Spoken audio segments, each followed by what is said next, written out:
This time I will solve an example on friction on wedge. So the example is here. There is a block here, another block is here. It is inclined at 30-degree angle. The weight of this block is 200 Newton. The weight of this block is 300 Newton. This surface is rigid. That means this portion will not move. Okay, the coefficient of friction at this surface is 0.25. The question is asking what is the value of P to intend to lift the block A up. That means this block will intend to move up. This is a very important statement. Uh, you should carefully understand what is the impending motion, because the friction is opposite to that. So in this time my block A will move up. That means friction will be down. That is the key point. So if I draw the free body diagram of block A, this will be something like this. And the load here is 200 Newton.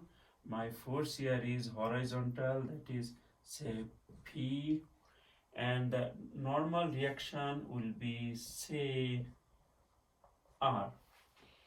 So friction which way? This way. So friction will be obviously parallel to the surface. Now up or down, that is the key point. This time my block will move up, so friction will be down.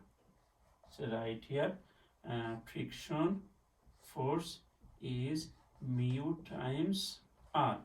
This time it is down. Now if the problem asks me what is the value of P to hold the block A in place, or to resist the movement downward, in that case my this friction will be that way, upward, because the body is trying to move downward. But this case I need to move the body up, so friction is down.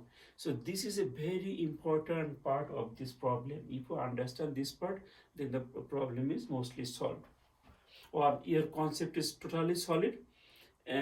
But if you assume this upward, your problem will be totally wrong. The answer you will get totally wrong. Okay, now as this is inclined, I need to use the angle. So angle, this is given 30. That means if I assume here, here this is given 30. Okay, the reason is if I draw another line here, this angle 30 means this angle 30, because if the two lines are parallel, if a line cuts them, then the alternate angle will be equal. Okay, so this angle is 30. Now if I draw a vertical line, this angle will be 30. Now how, right? So say if I draw a line here, this is given 30 in this triangle. That means here to here, in this triangle, this is 90. So this will be 60, because this is given 30. Now if I take side, let's say like now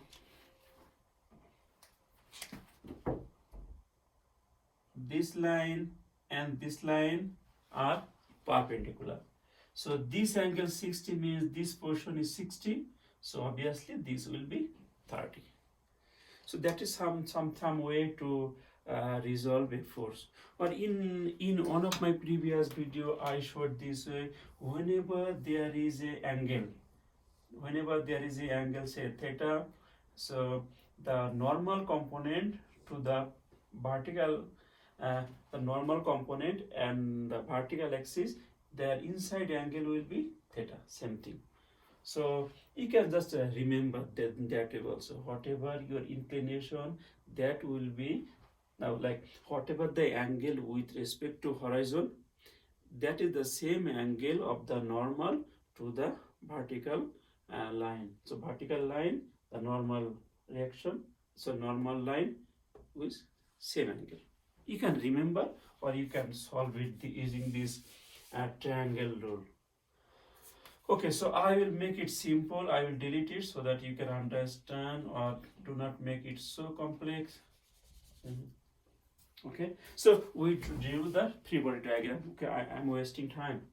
So make sure you understood why the friction force is downward. In your book, there is an example where friction force is upward, because in that example, your book asked what is the value of P to maintain the equilibrium, or to hold the block in place, or to resist the movement downward. So the meaning of this, in this case, I will lift the block up, so my friction is down. Okay, so this is mu r. I can simply delete this portion to make it simple. Say mu r here. So now should I apply summation of fx or summation of fy?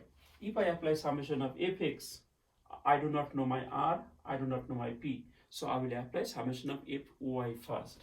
Okay, so summation of fy first. Say upward is upward positive. This is my axis.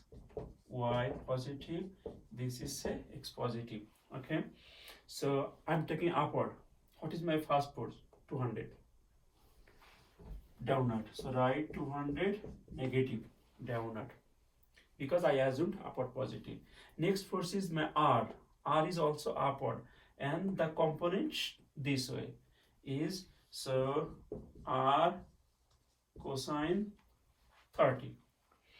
Then this one, so it has two components, one is this way, one is this way. So I'm taking the vertical one, downward, so downward will be negative. So mu r sine 30. Why sine 30? Because my angle here is 30. So this component is cosine, this component is sine 30. No other force. I will not consider P because P is horizontal. So equal 0. Okay, now solve it. 200 plus r I do not know, cosine 30, mu is given 0.25, 25 r sine 30 is 0. Now if I move 200 that side, this side will be if I combine this and then move 200 that side, so cosine 30 minus 0.25 times sine 30, this portion is becoming 0.741 r equal 200. Then my r will be 200 divided by 0.741. 200 divided by 0.741 is 269.9. That means I can use 270. I do not know whether you can see it in this corner or no, but I am telling clearly. Simply we are solving this equation to simplify to this equation, then this. Finally we got our 270. If you cannot see it due to the light, it is 270. Whatever way you solve it, you will get 270. So we got our r. Now done. If I apply summation of fx now, say this way is positive, whatever I assumed this way. Once I get my r, I can easily find my p now, because here only unknown is now p. So that way positive, so p is positive. Then r, this one is this way, one is this way. So r will be negative. So r, this time it will be sine 30, because r, this component is cos, this component is sine. So it is negative because it is going this way.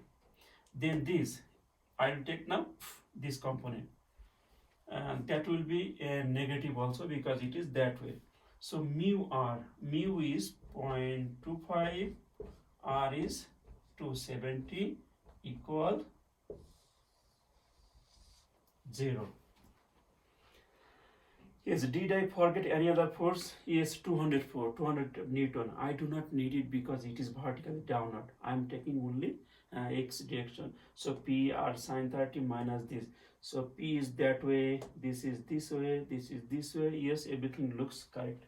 So now I can, oh, I know the value of r. I can simply write r 270 here. So my p will be 270 sine 30 plus 25. Here I missed something because that component is here. I should take this component. So there is some cosine 30 here or 0. Cosine 30 or 0. Now if I solve it, I will get P. So I'm doing very quickly. If I make calculation mistake, please do not mind. Yes. So I'm doing very quickly. Sine 30 plus 0.25 to 70 times cosine 30. I got 193 Newton.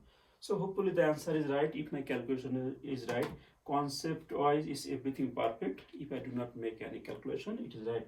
That means after I apply this force here, this block will intend to move up, like intend to move up.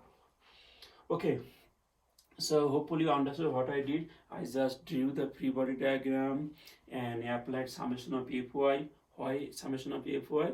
Because in that direction I have less unknown. My P is not there. Then I applied summation of Fx. Then I found my P. So the same problem, if I just change here, everything will change. If I just change here, what is the value of P? To resist the movement downward. That means the body is moving downward and to resist it. In that case, your friction will be upward. That is something twisting.